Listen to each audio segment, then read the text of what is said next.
Record उत्पादन के बावजूद भी हमारे कृषि क्षेत्र में समस्याएं हैं। कोई ये तो मना नहीं कर सकता है समस्याएं नहीं है, लेकिन समस्याओं का समाधान हम सबको मिलकर के करना होगा।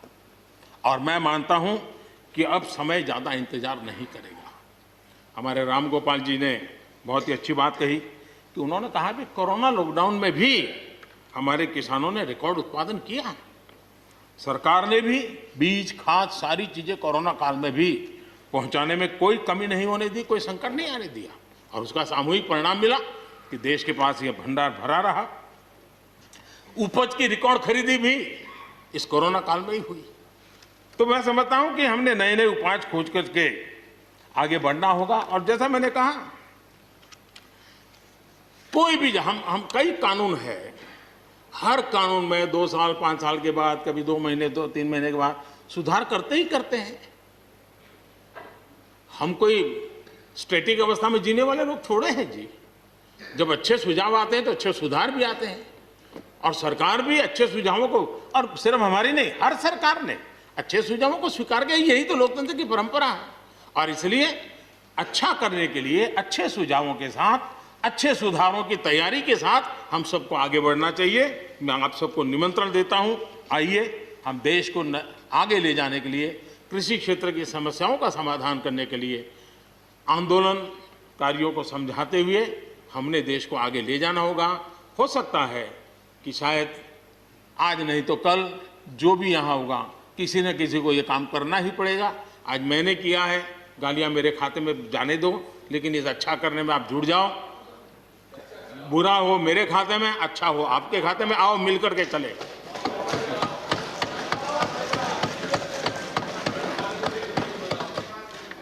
और मैं लगातार, हमारे कृषि मंत्री जी लगातार किसानों से बातचीत कर रहे हैं, लगातार मीटिंगें हो रही हैं, और अभी तक कोई तनाव पैदा नहीं हुआ है। एक दूसरे की बात को समझने का, समझाने का प्रयास चल रहा है। और हम लगातार आंदोलन से जुड़े लोगों से प्रार्थना करते हैं कि आप आंदोलन करना आपका हक है, लेकिन इस प्रकार से बुजुर्ग लोग वहाँ बैठे, ये ठीक नहीं है। आप उनको सबको ले जाइए, आप आंदोलन को खत्म कीजिए। आगे बढ़ने के लिए मिल बैठ करके चर्चा करेंगे, रास्ता खुले है। ये सब हमने कहा है। मैं आज भी इस सदन से माध्यम से भी निमंत्रण देता हूं।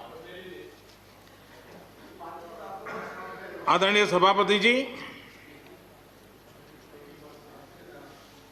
ये बात निश्चित है,